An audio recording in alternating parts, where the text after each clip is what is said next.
So I'm here, giving myself a rest, talking about why it's time for us to move as a human race from the mind to the body.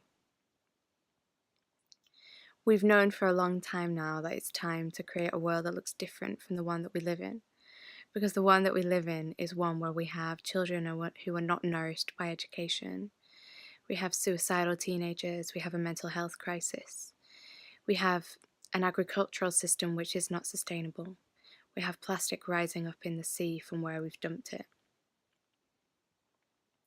And it's time for something else. It's time for something else which is going to nourish the planet, is going to nourish us, it's going to nourish our minds, our hearts, our souls, our bodies. It's going to create a world in which life feels how we know it is to feel.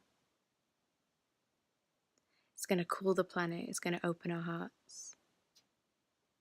How? The mind is limited in its scope. And when we stay there, we tend to stay within the lines of what's already existing. So we tend to think within the constructs of the economic system we have, the education system we have, the way life runs, the way capitalism is. All of this is just a tiny drop in the ocean in terms of the existence of the human race on this planet. So how do we create something which feels how we need it to feel? How do we create something which does not look like the world around us? We have to step out of the bounds, of the grooves, of those thought patterns that created them in the first place. And the way to do that is to feel.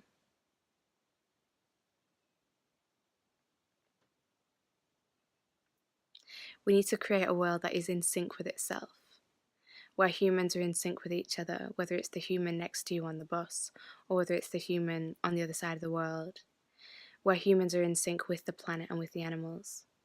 How do dancers stay in sync? How do birds stay in sync perfectly in V's in the sky? It's not by thinking, it's not by planning, it's by feeling and by instinct. And this is how we're going to create lives for ourselves which feel beautiful, and how we're going to change the world to create a new world, a beautiful world, an inspiring world, a fun world, a playful world, a healthy world, a nourishing world, by following the things in our body that feel that way. We know that the reason fire feels hot when we put our hands in it is because it's a warning. Don't put your hand in that, you're going to get hurt. But we have cut off from our emotional guidance system. So we feel something feels rubbish, but we tell ourselves, but that's just how life is. You do go to work and do work that you hate. You do things in school that feel rubbish. You do things that feel unkind to your neighbor. That's just how life is. So no surprise from taking those actions that feel wrong, we're creating a world which feels wrong. We're creating lives which do not feel fun by doing things that do not feel fun. Life is supposed to feel good, and it's time to fall back into the groove of that. To listen to our emotional guidance system, to listen to how things feel, and to not do them when they feel wrong. This can look different for all kinds of people, but what I would invite you to do at this time is take on some practices which help you to get in touch with your body. For me, it was the case that I was just numb from my body when this process started. And meditation was a real part of my falling into it. I spent hours in body-based meditations, body scan, even mindfulness of breathing, and other kinds of body-based meditation. And I began to see what was actually happening inside me, as opposed to what my head said would be happening inside me. So my head might say something like, no, I do like going to that kind of work event. I do like it. But when I began to get in touch with my body, I realized that it didn't feel good. I didn't actually feel flowing and healthy and happy. But my head said that I enjoyed being there because it fit into my head's belief system of, this is what makes me a successful person. This is what will look good on my CV and will impress people when I tell them about it.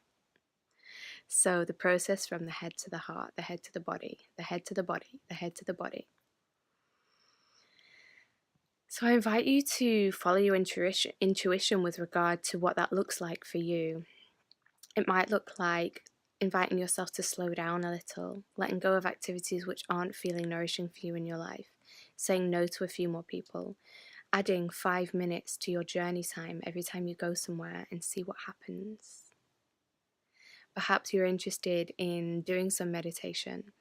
Perhaps you'd like to get the Headspace app or the Insight Timer app and search for mindfulness of breathing or self-compassion meditation or body scan or and take 5 or 10 or 15 minutes a day just to get still and meditate and see what happens. You might want to contact me at epmeditation@gmail.com to have a consultation or some meditation mindfulness sessions.